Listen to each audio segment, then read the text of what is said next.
Hello, welcome back to the Edge of the Box podcast, a podcast by WhoScored.com. I'm your host, Dan Bardell, joined by Ben from WhoScored, and we've got Jonathan Wilson with us again today in Qatar as well. Jonathan, I'll come to you. How is Qatar? How have you found the World Cup? Because I don't think I've spoken to you since the World Cup started.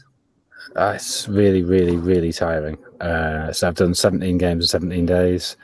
In terms of football, I think it's been really, really good. I think it's been excellent. Stadiums are good. The infrastructure is pretty good. Some glitches in the first week, but they seem to have sorted them out. But yeah, that's not really the point, unfortunately. No, I mean, I found myself struggling to get excited by the tournament, but as soon as it started, we focus on the football alone. The football has been really good. What's the best game you've been to so far, Jonathan? I was at Serbia-Cameroon 3-3, which was really exciting. I saw Portugal win 2-1 last night, which was really, really good performance. I was at Brazil the previous night, which people seem to get very excited by. I thought it was pretty easy for them once they got the 2 early goals. I thought it was you didn't really learn much you didn't already know about them. I've been to 3 of the Argentina games. I missed the one where they lost, but I've been to the other 3. The atmosphere at those games is really good. So, but in terms of just pure entertainment and excitement, I'd say that Cameroon Serbia 3-3. Yeah, and who's been your favourite team so far in the World Cup? Who's been the most impressive? Well, Portugal last night. I thought they were absolutely sensational against a good Swiss team. I mean, Brazil clearly good, France clearly good, England I think better than we'd feared. The Dutch have been really interesting. Obviously, we're not quite the same level of player. The Argentina games are such an event. There's this sort of almost like a poignancy about watching Argentina now, that this thing that we've invested so much time and emotion and intellectual energy into, in my case, over 46 years. I'm the best player, certainly in my sort of sentient lifetime, to play that. And every game, you're aware this might be the last. So every time you watch Messi, you're aware this might be the last time you ever see him on this stage. And that clearly feeds into the enormous sort of emotion around every Argentina game. And what I'm not sure about that is whether that will sustain them and carry them through.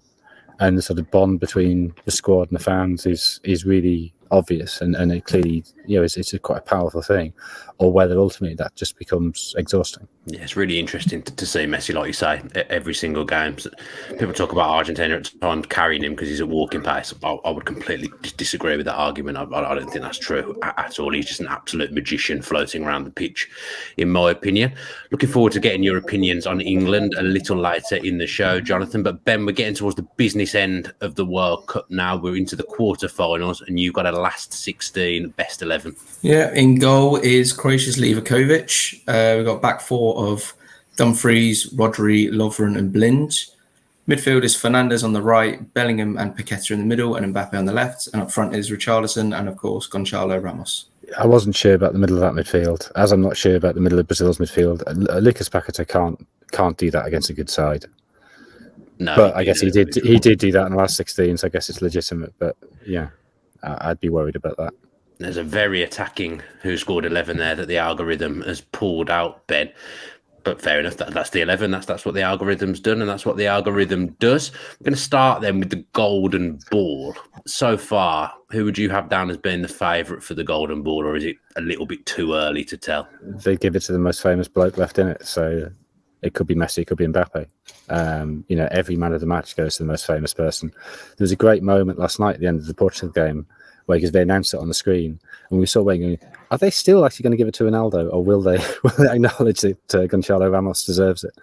And they did give it to Ramos, but it's always the famous bloke who scores goals. So if France win, it'll be Mbappe. If Argentina win, it'll be Messi. Yeah, it's usually someone that gets to the final at the very least. I think we have had the loser of a final a few times. Modric won it last time. Yeah, there's been a few others as well. I thought of another. It's because they decided before the final, but it is always a finalist. You're right. Yeah, so obviously a lot depends on what happens in the last 8, Ben. From an England point of view, if England do manage to get to the final, would you say Bellingham would probably be the favourite so far? He's definitely got a chance. He's obviously been arguably England's best player at the World Cup so far. And if England beat France, get to the semi-finals, that kind of rules Mbappe out. If Argentina slip against the Netherlands, that kind of rules Messi out. So there's a legitimate argument for Bellingham to come into consideration for the Golden Ball if he continues to shine for England and they do get to the final and possibly win it. Yeah, we are going to come on to England later on in the show, but Ben, you've got a top 10 so far. So who the main contenders would be using the algorithm? So the top 10 of the players still at the World Cup. Number 10 is Frankie de Jong, and then it's Casemiro, Antoine Griezmann, Richarlison. Bellingham's in there at 6th as the best rated player still at the World Cup. Gakpo in 5th, Saka 4th, and the top 3 of Messi, Fernandes, and Mbappe. Probably a lot of players in there, Jonathan, that I would have said deserve to be in there. One that I'm going to pick out just quickly is Casemiro. Even since he's arrived at Manchester United, he's a much better footballer than I've ever really previously given him credit for. Just on the ball, he scored a lovely goal at the start of the World Cup as well. He's done well for Manchester United since he's come in. He's more than a defensive midfielder, isn't he? Yeah, I mean, was it the third Brazil goal he set up against South Korea last night? With that, like 2 nights ago, with that, very very quick straight through ball. So yeah, he's essential for Brazil because they don't have another holding player. I think they probably will bring in somebody a bit more. I hope they bring in somebody a bit more defensive, probably Fred, against better sides, but. When it's him and Lucas Paquetá as the 2 deepest lying midfielders, he's doing a lot of the carrying, but he's also getting forward, scoring goals and setting goals up. Yeah, Gakpo as well is someone I've enjoyed watching. He's probably been one of my favourites of the World Cup so far. He's going to turn into a pretty good centre forward, isn't he, Jonathan? Yeah, he's a bit more than just a centre forward as well. I sort of had quite appreciated how good he is as an all round footballer. So. I was at that Netherlands-Senegal game, the first game that he played, and I think the suggestion was, and Louis van Gaal seemed to say afterwards, that he wouldn't have played had Depay been fit. But to get the balance of a front three right, he in his head he thought it was one of Gakpo or Depay, and then from the third game onwards, the two have been playing together. So I think the Dutch have actually really benefited from Depay being out those first 2 games because they've seen how good Gakpo is and how he is. He's not just a quick player who can finish. He's actually got much more to his game, and that link up with Depay, and then whether it's Klaassen or whether it's Bergwijn, they had a real sort of cutting edge in a team that's actually, certainly by Dutch standards, fairly defensive. Yeah, pretty efficient, Holland so far, and Gakpo's been a good part of that as well. Scoring goals, right foot, left foot. He looks really, really dangerous. Ben, I believe there's a golden ball quiz question. Back against the wall here. You've already told me that Jonathan will be the favourite, but do you want to give the question? Yep. So, unsurprisingly, no player that hasn't reached the semis has ever won the golden ball since it was first awarded in 1982. In that time, only 2 players that haven't reached the final have won it. Name those players. Toto Scarci is correct. It's definitely correct from 1990. I've got nothing here. You were right. Well, okay. The favourite. 82 was Rossi, who obviously won it. 86 was Maradona, who won it. 90 was Scalacci, who lost in the semi. It must be. Is it a German from 06? It's not, no. Well, hang on. 94 was Romario? Yeah, it was. 98 was Ronaldo. 02 was Kahn. Yeah. I don't know who won it in 06. Zidane. Yeah, it was Zidane. 10 was... Oh, it was Diego Forlan in 2010. Yeah. Diego Forlan. I'd have never got that. I'm surprised I knew who won it in 2006, in all honesty.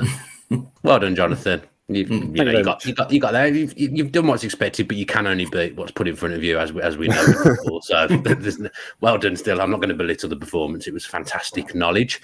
Let's look now at England against France. And as I say, Jonathan, I've been looking forward to speaking to you about this because we haven't conversed through the tournament so far.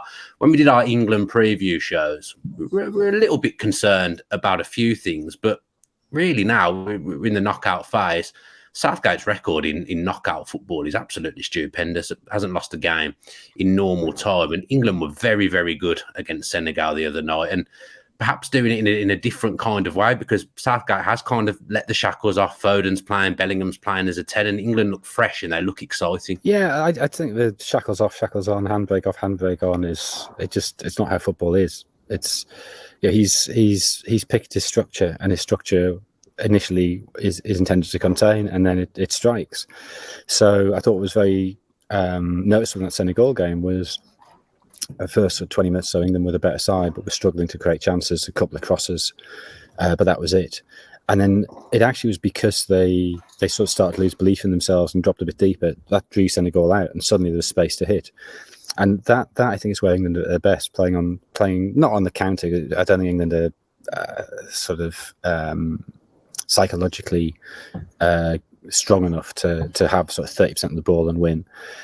But that's how they create their chances. And once there is space, they're very, very, very good at cutting through and taking advantage. So I sort of think that the way they played against Senegal was the way Southgate's always envisaged England playing. It was similar to the Ukraine game. I think Senegal lost heart pretty quickly, so I wouldn't read too much into that game. But the way that England took those two chances at the end of the first half, that I think is encouraging going forward, because it means that they don't have to dominate games and get loads of corners and loads of free kicks to force chances. They can create chances when the opposition comes at them. Yeah, and a game like France is obviously, that's an ideal way for England to play. We've touched on him a little bit, Ben, so far already in Jude Bellingham.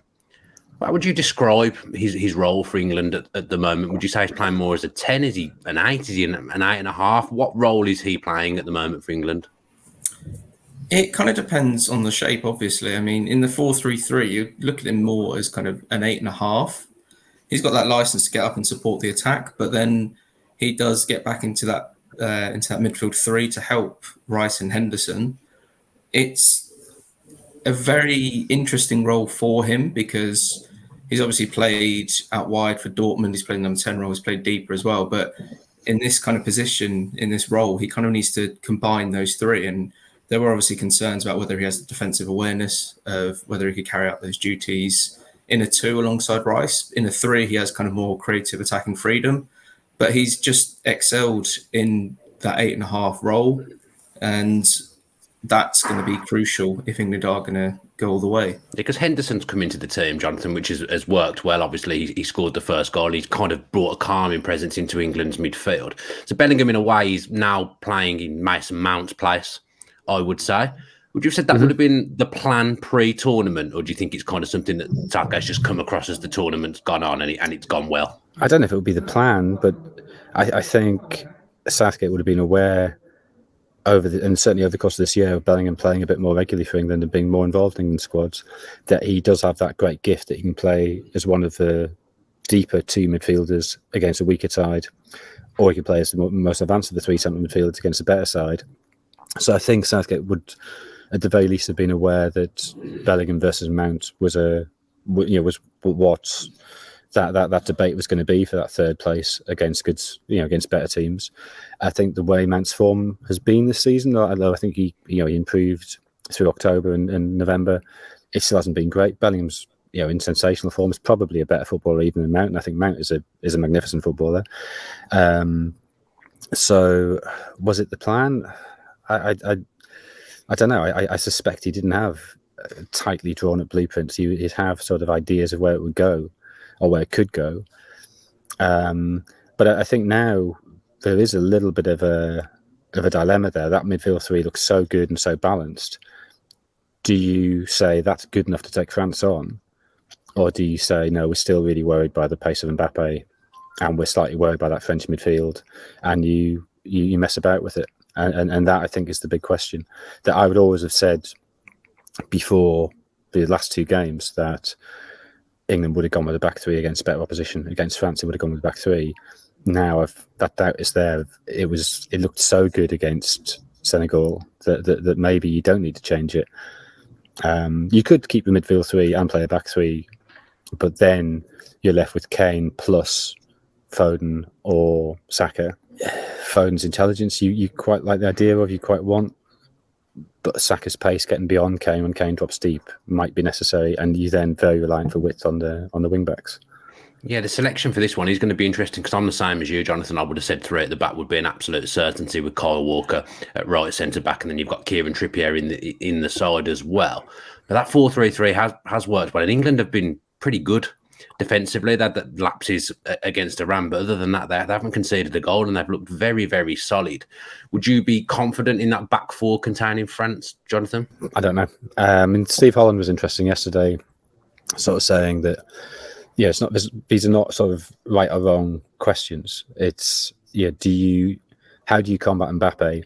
Do you stick somebody on him, and essentially make it a 10v10 game, or do you try and just stop the game before it gets to Mbappe? I think at club level, you'd probably go with the latter because you trust the structure and you trust the system. If you're a good side, you trust the system. Maybe at the national level, you have to do something a bit more basic. I mean, it may be a case that you start with the back three, you try and neutralise Mbappe, and then if things aren't working out, you have the option to go to something a bit more expansive. I mean, in that should it be Foden, should it be Saka debate? You might possibly like Sterling there as somebody works with Kane, who can go behind him. But obviously, I think it's very unlikely he'll play now, even if he does come back to Qatar. Do you play Rashford?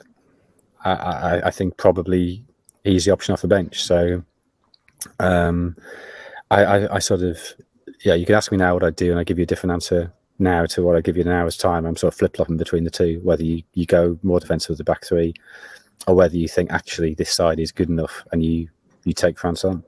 Yeah, I'm the same as you. Pre-tournament, I'd have 100% said back three, but having watched England so far, I would lean towards that 4-3-3. I think that suits England better, and it gets England's better attacking players into the team. Because Ben, the problem with three at the back is, in all likelihood, probably one of Bellingham or Henderson has to sit out if England go to a back three because you're playing with the two holders. No, I don't think it is that. I think it's Saka. I think it's Saka or Foden. Yeah, I think they go 3-5-2. Yeah, I feel like you'd have because to the problem is out. If you do that, you've got two in the middle against three French midfielders, so you're gonna be overrun in that area, and then you've got no chance of holding France sort of closer. If France are going to be camped sort of 35-40 yards from your goal, so at least if you can compete with them in midfield, you're pushing them back slightly.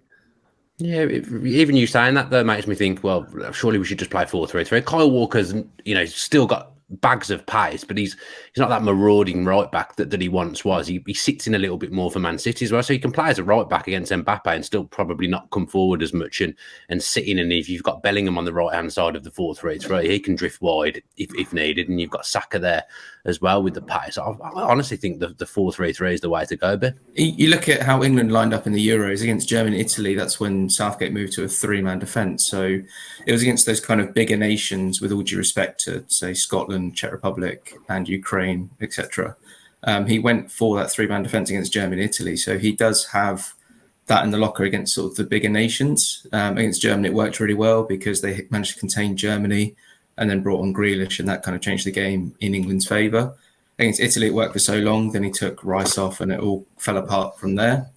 Walker and Stones do have experience against Mbappe for City against PSG, and they did contain him to an extent. So you have to wonder if Southgate's kind of seen what City have done against PSG and against Mbappe. Do they just kind of stick with that Walker-Stones right-sided partnership, or do they switch the back three, possibly drop Saka out, put Foden in there alongside Kane because he has played through the middle for City, even though Southgate said otherwise. It's just kind of a case of whether Southgate wants to try and contain France for the opening sort of half hour, and then as the game opens up a bit more towards the last half an hour, do you maybe bring on Saka, maybe bring on Grealish, go a bit more open and try and peg France back that way, or does he look to go at them from the outset? I'd agree with Jonathan in that he does need to play three-man midfield, because with Griezmann dropping into that kind of number 8, number 10 hybrid role, he does need 3 against 3 rather than 3 against 2, because if that does happen, then France are going to tear England apart. So I would also be inclined to stick with the 4-3-3. Momentum is in England's side, and if you set up to sit back against France, they're going to, take the initiative, and by the time it comes to the last sort of half hour and you can bring on the players that can change a game, it could be too late. France will be sitting there knowing England are a good team, Jonathan, but if the French equivalent of this were doing a podcast, they're probably not talking about making specific changes to counter England. You wouldn't think so. Again, I lean towards the 4-3-3 because I think England are good enough to take France with the players they've got. As I say, I can't make my mind up between the two options, and I sort of vacillate between the two. I sort of go back to was a press conference Southgate gave in September before the two Nations League games, where you could tell he was frustrated with himself for what happened in June, and he sort of said, "I let myself be sort of swayed from his sort of core principles in June. That he did open up. He was more attacking than he wanted to be, and that led to those two big defeats to Hungary, or the one big defeat and the other defeat to Hungary. And you could see he really regretted that, and he sort of said, I've got to make sure that I do it my own way." And that perhaps hints to me that he will go back to the back three. But then listening to Steve Holland yesterday, it sounded a bit more like the back four. So, yeah, I mean, I don't know. I mean, yeah, I think it's easy at this stage to say, "Oh, yeah, England are playing well. Go with the momentum. Go gung ho. At least sort of have a go." But actually, I think, even if they lose playing like that, you'd still be thinking, well, maybe they should have been a bit more cautious. Should have been a bit more sensible. It's just very, very hard to say. And the thing with France is as well that apart from Mbappe, I mean, Griezmann's played really well as well, but I don't think defensively they've looked that sound. I mean, Poland created chances against them.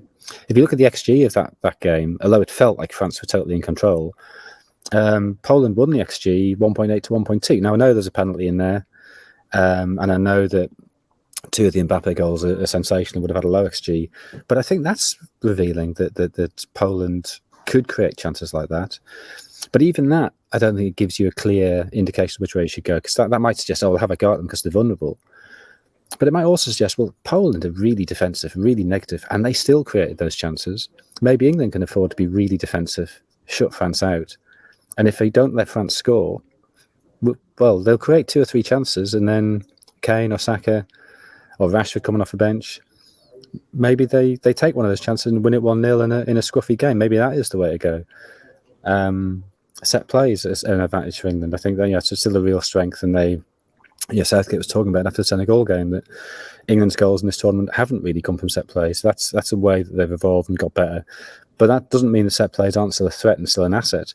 And maybe it's something that opponents aren't looking at in the way that they were 4 years ago, when it was obvious that was England's main way of scoring. So, I don't know, I started that thinking I was talking about playing a 4-3-3, and I think I've talked myself around again to the back three. So I don't know. It's a huge test for England. Obviously, the toughest game England have had so far, Ben. We've talked about Bellingham already plenty, but there is an interesting battle in that midfield with two young players, with Tchouaméni and Bellingham. Potentially could both end up being Real Madrid teammates at some point. Tchouaméni, what have you made of him so far in this World Cup? Because there's a lot of pressure on him with the players that France have got missing in midfield. Yeah, a lot of pressure on there, especially with that Pogba and Kante, because had they been fit, they probably would have been France's go-to again. It's a new midfield partnership with him and Rabiot, but you'd have expected him to shoulder that pressure. He's slotted in seamlessly at Real Madrid to fill Casemiro's boots, and he has been solid, if unspectacular. He sort of grants Griezmann that freedom to drift between the two banks in midfield and support the offensive, and that allows Mbappe and Dembele to kind of wreak havoc down the left and the right. He protects the defence well. As Jonathan said, the defence hasn't been solid, but it does look significantly stronger with Tchouaméni in there. Yeah, England can breach that defence for sure. I think Lloris looks a little bit suspect as well whenever I watch him play for Spurs, and he's had a few shaky moments for France as well so far in this tournament. There's a tale of two number nines, Jonathan. Harry Kane got off the mark in the last 16, and Giroud has obviously broke France's goal-scoring record during this tournament. I think he's a lovely, lovely footballer. He probably doesn't get the praise he deserves, in my opinion. He's capable of the spectacular as well, but obviously Giroud v Kane, that's an interesting matchup as well, isn't it? Yeah, I mean, Kane's the better player, but Giroud works perfectly in this France side, and his selflessness. I mean, it seems odd to talk about selflessness for somebody who is his country's record scorer, but didn't score at the last World Cup, and played a key role for them. So his running the way creates space for Mbappe. Mbappe clearly loves playing with him. I mean, he said that at PSG that he wants to play a system more like with France. He's a very good footballer, but also a very intelligent footballer who knows what he can do to make the best for the team. It would be very easy for somebody like that to just sort of hang around scoring goals, but he does so much more. So I think that French front three is really, really strong. not just because they're individually all really good players, but because they work really well together. Yeah, a lot of people obviously talking about Mbappe against Kyle Walker, but Dembele against Luke Shaw's a big battle as well. Luke Shaw's going to have to be on his game coming up against Dembele, because Dembele is a fantastic footballer as well. Ben, does Olivier Giroud make the combined 11? He just misses out, unfortunately for him. It's a 4-2-3-1, so there's balance in there. You got Jordan Pickford in goal, Kyle Walker, Ibrahim Konate, Harry Maguire, and Teo Hernandez is the back four. Midfield two of Bellingham and Rabiot, so no Tchouaméni in there. There's an attacking three of Saka, Griezmann, and Mbappe, and Kane leads the line. Is that based on the World Cup ratings so far? That team, that's a good team. I'm quite pleased to see Rabiot in there, because again, watching him so far in this World Cup, I thought he's been really good. Jonathan, is there any changes you'd make to that team? I mean, I've got a 4-3-3. I mean, look, it doesn't really matter who you pick. There's going to be a good side. Yeah. I've gone for the 4-3-3, given that's the formation both teams play. So Pickford in goal, Walker, Varane, and Meccano, Teo Hernandez. I mean, Konate only played the one game, didn't he? Then Tchouaméni at the back of midfield, Griezmann and Bellingham flanking him, and then Dembele, Kane, and Mbappe. It's a good team. It's good, like you say, you can put a lot of combinations together and you'll come up with a good team. Now, WhoScored put up a clip of me in the last podcast, and I got absolutely hammered by the general public, because I said England had the best depth in terms of attacking players, in terms of the players to bring on and change a game, Jonathan. But then I was getting slated by people from Brazil, people from France, people from Argentina, because they were saying I was English bias. I wasn't saying England have got the best attack. I was saying England have got the best depth of attack. And when you get to knock out of football, those things are important to have those players to bring on, and England have definitely got that. Yeah, I mean, Brazil, I think, are the only team who could challenge them, and maybe with Gabriel Jesus being out now, it's tipped towards England. But yeah, in terms of having a different range of different attacking options they can bring on, to have Rashford, who is he still joint top? No, he must be one behind Mbappe. So he's joint second top scorer in the tournament. Grealish to come on, Maddison, if he's ever fit again, has been one of the better players in the Premier League. Mount isn't getting in the side. So yeah, there's Callum Wilson even. And Sterling, if it's the same. Well, Sterling, if he comes back, yeah, I don't know what's going on with that situation, but yeah, I mean, the fact that Sterling was England's top scorer in the Euros, I think, was he? Yeah, 4 goals in the Euros. So it's not just the number of players, but it's the fact that they can all do slightly different jobs. And that I think, it's a great asset England have. That we sort of think of England, and England. I think the stat came out of the Euros that over the past 20 years, England have the worst record of the sort of big nations for winning games, having taken the lead. I think taking the lead, they in knockout football, they only win half their matches. But that strength and depth should flip that on its head. It means they can be drawing with half an hour to go, and they've got weapons to bring on. Exactly what I was saying. I was getting absolutely pummeled on social media. Look at the people that have scored in the tournament already. Everyone that plays in the front three except for Wilson, they've all scored. I think so far. 8 different scores, is it? Yeah. Harry Maguire hasn't even scored yet. Yeah, that's coming. The Maguire. I mean, he was England's second top scorer in qualifying. So he's due one. Bellingham scored as well. There's goals all over the pitch for England. Well, actually, not all over the pitch, because, like you said, none of the defenders have scored. But the midfield and the attack, whoever's there is putting the ball in the back of the net. So I didn't think that comment I made last week was particularly outlandish. But then, as I say, ended up getting absolutely pummeled. Go on, and I don't really like doing predictions, but it's probably a coin toss, isn't it? This one, it's a tough one to call, Jonathan. I'd marginally favour France, but like 55-45. Really? Yeah, I think because Mbappe's in such good form. 1-1 France to win on penalties, or France to nick it 2-1.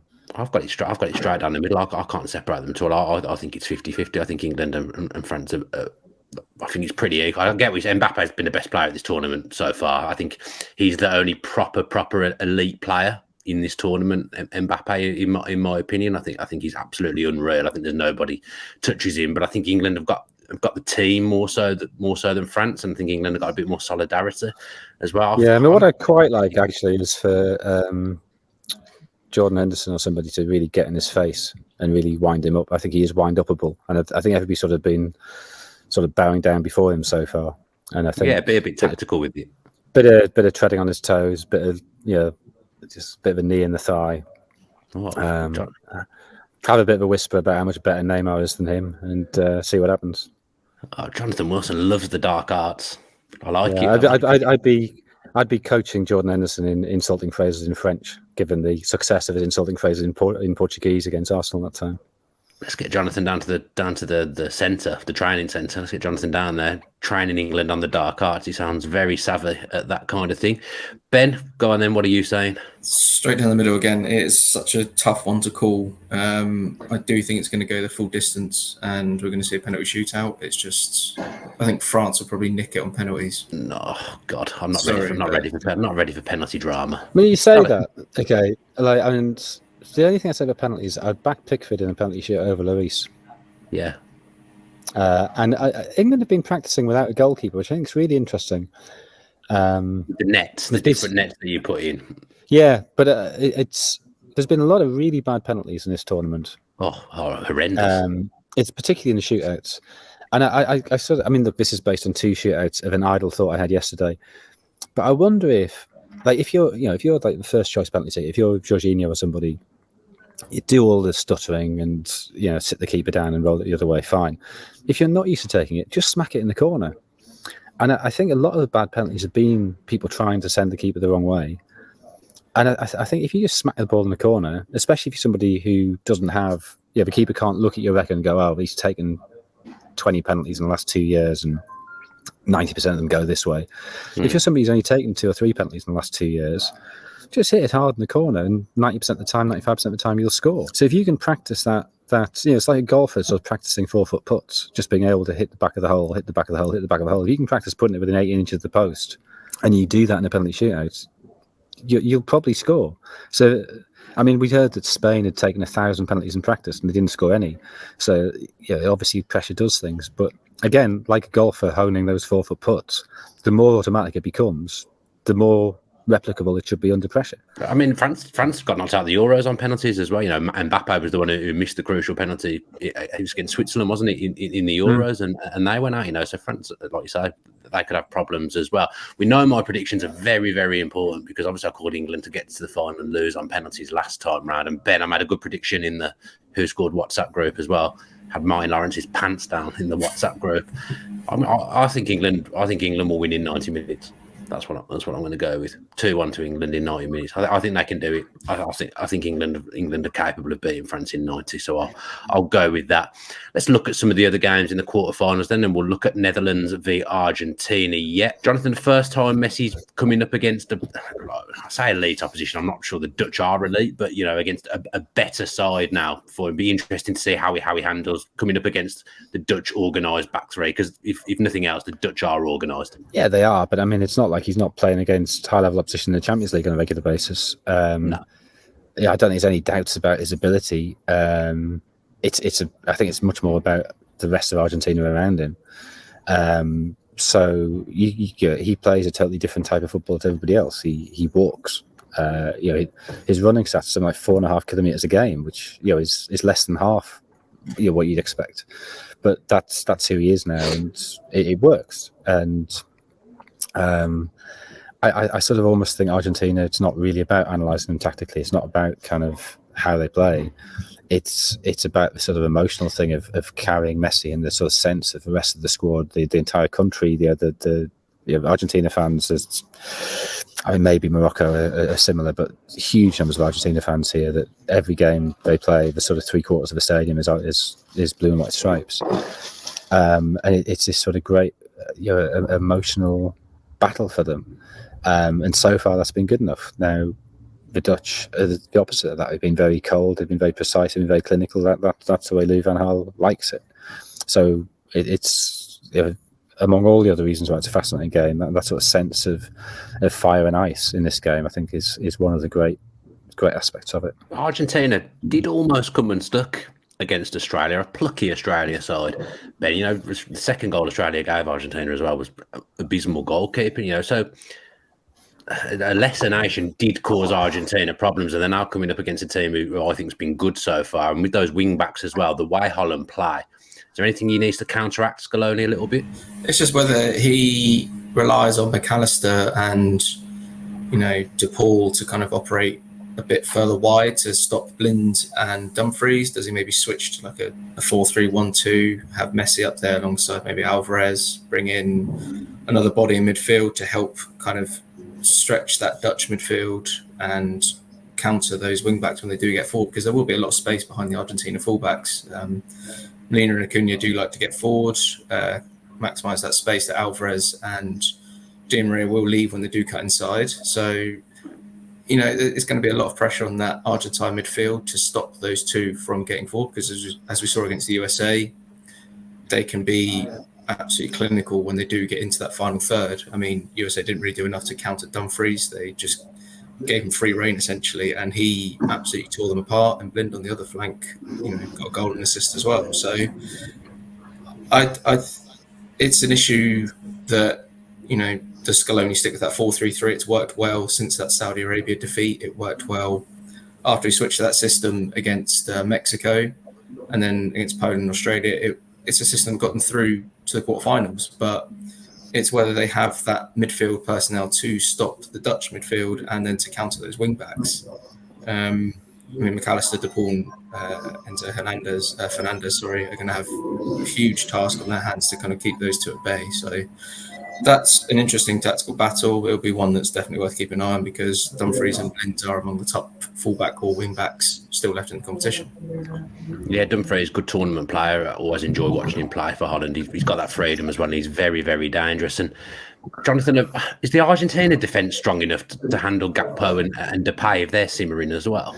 It's an issue because, Otamendi, if players run at him, is not great. Romero, you wouldn't quite trust that. I think there's a good chance he goes to back three, actually. He went to back three after about an hour against, maybe slightly before that, against Australia, later on against Poland. But he took Gomez off for Martinez. And I think they might go to that back three as a way of, put wing back against wing back, and then a bit of extra protection against the Dutch pace through the middle. Yeah, going to be an interesting one, this one. I mean, sorry, a lot I think depends on whether Di Maria is fit, because if he is, you probably want him in there, and then it's quite hard to see who else you leave out. If he's not fit, then it's quite easy, I think, to go with just Messi and Alvarez up front and keep that same midfield three of McAllister, De Paul, and Enzo Fernandez. Yeah, so another game that's too tight to call. Again, I'd like to split it down the middle. I can't really call this one at all. Morocco v Portugal. Unbelievable scenes from Morocco last night, going through on penalties against Spain. Ben, they've been a joy to watch, and they almost feel like the home nation with the support that they've got as well. Morocco, that really clever game from them last night against Spain. Yeah, I think what's been important for them is Ziyech has returned to the national fold. I mean, he missed AFCON 2021, and they kind of didn't really have a consistent right winger. You have Buffal on the left, so he was very important to them, especially last night. He absolutely tore Marcus Llorente to shreds. But having Ziyech on the right and then Buffal on the left, there's that sort of consistent attacking balance in there when they do go to their favoured 4-3-3. And then Sofiane Amrabat has been an absolute midfield monster. I mean, there was reports of him joining Tottenham sort of back in January, and they were scoffed at and laughed at, and people thought, well, why are we signing, this player who can't even get to the Fiorentina 11? Yet he's dominated the midfield with the likes of Busquets, the likes of De Bruyne and Witsel, and Modric and Brozovic.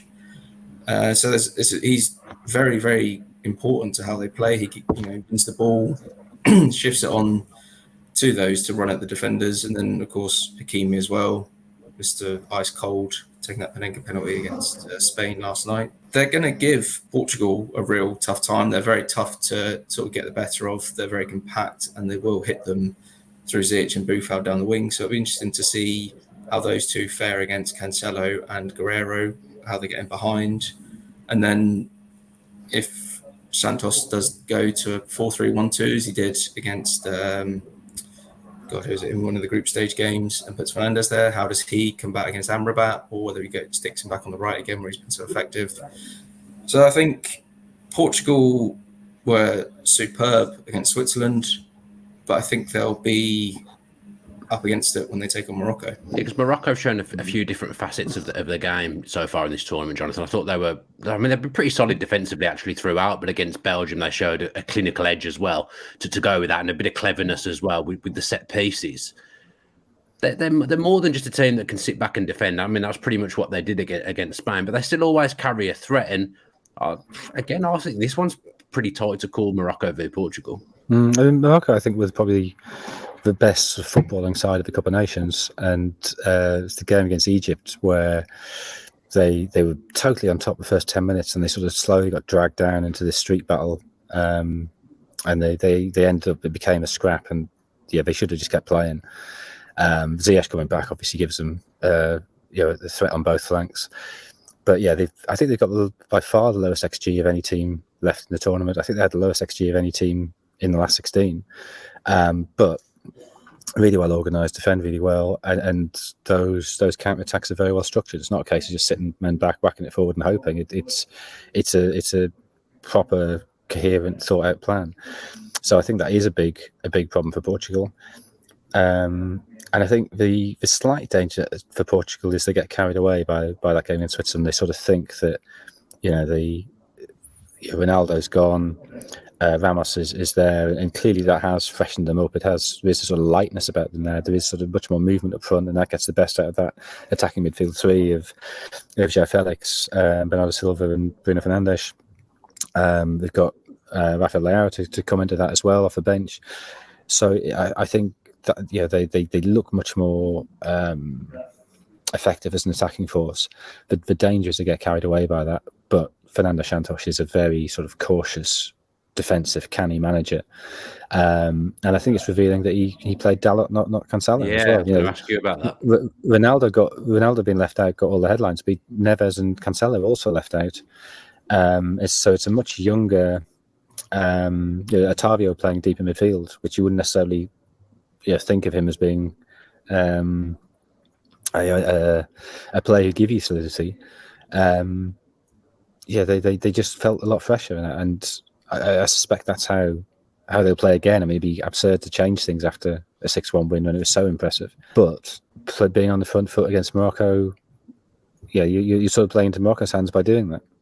Yeah, obviously you've got to worry about the break. Because it was interesting to see players like João Felix without Ronaldo taking centre stage. I mean, João Felix bizarrely has been linked with Villa in the last 24 hours, which I mean, no offence, but he's better than that. I mean, that's exactly what I've been saying, but the Villa podcast gang has been getting carried away. There's been a lot of podcasts about João Felix. I would say, why are people doing that? There's absolutely no chance João Felix is going to go to Aston Villa, but Marca are saying Villa are well positioned to get João Felix in. Absolutely no chance, because he was very good last night, Jonathan. Yeah, he really was. Trying to think what it's like. It was a bit like, when you've been on a night out, you've had a really salty pizza or a kebab on the way home. You wake up at 4 a.m, your mouth is just burning with dryness. Been there many times. And then you go and have a nice cold glass of water, and that's the best drink you ever have. That's a sense of release, and that was what it was. Dropping Ronaldo was that glass of water. But then the other weird thing, and I don't know if this was obvious on TV, but there was, from about 4-1 up, so from midway through the second half, there was a lot of the crowd were chanting Ronaldo's name. But then you realise that the sort of hardcore Portugal fans were sort of booing the people calling for Ronaldo.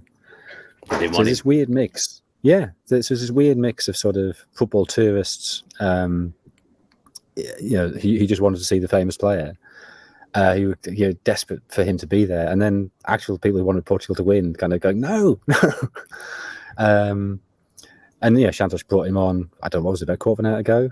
Yeah. And he sort of lumbered about his every touch. It felt like it was always a bit patronising. I'm sure it wasn't, because I'm sure they were people who were genuinely excited to see Ronaldo, but these great roars every time he sort of managed to touch the ball without falling over. It sort of felt like the really crap-kidded school, that you kind of just, go on, please let him get a goal, because he did, And it's just really weird to see Ronaldo sort of reduced to that, this sort of figure of pity. Yeah, and just stop taking free kicks, Ronaldo. Honestly. But when he's lining up that free kick, there's this huge roar, and his face flicked up. We got TV screens on the desk. His face flicked up on the screen, and he had this like little embarrassed smile, as if he knew he was going to smash it in the wall again. And was it's just ridiculous. It was almost like, why are these people making me do this? Like, it's got to be him, though, hasn't it? He calls the shots when he's on the pitch. But I mean, the sort of narrative, the sort of the perfect endpoint for this era of football is an Argentina-Portugal final. and Ronaldo coming off the bench as he was forced off against France in the 2016 final, and him somehow scoring a late winner. And so all the glory in incredibly unsatisfactory circumstances. But that sort of feels like the natural conclusion to this period of football. Let's look quickly at Croatia against Brazil, because Brazil obviously ripped South Korea apart the other night, Ben. Croatia, I sometimes think, how are they doing this? They're so efficient as well. How do they manage to get this far? Because they're not really real forward of any note, Croatia. Although we'll say Perisic on the flank is always very, very reliable. But even the other night, I watched them and thought they're going to go out here. Japan are going to have too much for them. Obviously, you're a massive Japan fan, Ben. So, but they managed to get through Croatia, and they get themselves to the latter stages of the tournament every time. Yeah, it's just a combination of they've got plenty of winning experience in that midfield in Kovacic, Brozovic, and Modric. And then Perisic has that experience up top as well. The lack of striker is, an interesting one. But again, as you said, you've got Perisic there to score if needs must. I mean, he should have arguably he could have scored in the first half. A bit of indecisiveness. I think he should have squared it to, I think it was Kramaric who made that late run into the box. But I mean, he scored that incredible header that drew them level against Japan. And they just find a way. They just have this experience that, these players have garnered over the years of club football. And they just keep churning and churning and churning until they get the result that they want. And that's going to be an interesting one to watch against Brazil. Yeah, Modric is still one of my favourite footballers to watch, even at his age. I think he's absolutely wonderful to watch still. Is Croatia's best bet maybe to just try and get Brazil all the way and get to a penalty shootout, Jonathan? Because I think they've got a 100% record in World Cup penalty shootouts. Yeah, I mean, there's only one way Croatia can play in this game, which is to defend and fight for everything and hope they either nick something or take it to penalties. And they're very good at that. They consistently outperform what you'd think their talent suggests they should do. They whether it's experience, whether it's something sort of in the national character, but they have that toughness, that resilience. So they just keep getting results. I mean, Brazil, since 2002, Jonathan, they've been knocked out at the quarterfinal stage in 3 of the 4 tournaments.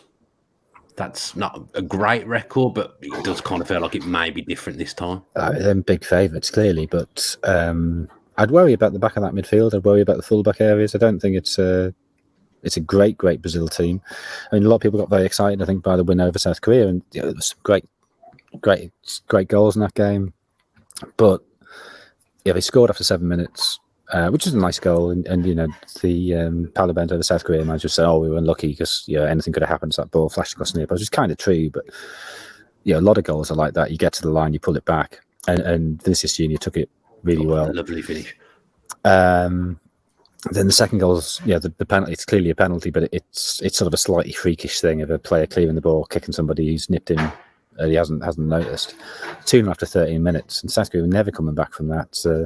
The last sort of 75 minutes of the game were just this exhibition, and they scored 2 lovely goals in that time. But I knew Brazil could score lovely goals. What I don't know is the back of that midfield and the fullback strong enough against a team who goes at them. And to be honest, we still haven't really seen that. Yeah, we're probably not going to see it. I can't remember if they're against Friday or Saturday. We're not going to see that against Croatia, because Croatia, their best bet is to sit back. Unfortunately, that's the only tie that I feel is quite one-sided. That you can pick a winner there that out of the quarterfinals. Ben, that's the others all feel very tight. That's the only one that doesn't feel that tight to me. I think Brazil will get through it relatively comfortably.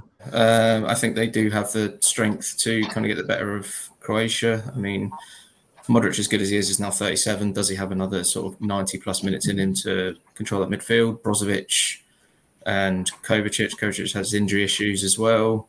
It's the least interesting quarterfinal, but it's the one that's kind of the easiest to call, because, in my opinion, in that you just feel that this is Brazil's to lose, really, because despite their poor quarterfinal record, they should have enough about them to get the better of Croatia. That does us for today's podcast. We will be back with us. Is it semi-final preview we're doing next, I assume, Ben? That would make a lot of sense, considering we've previewed the quarterfinals today. So, we'll be back next week to preview the semi-finals. Hopefully, England will be part of that discussion.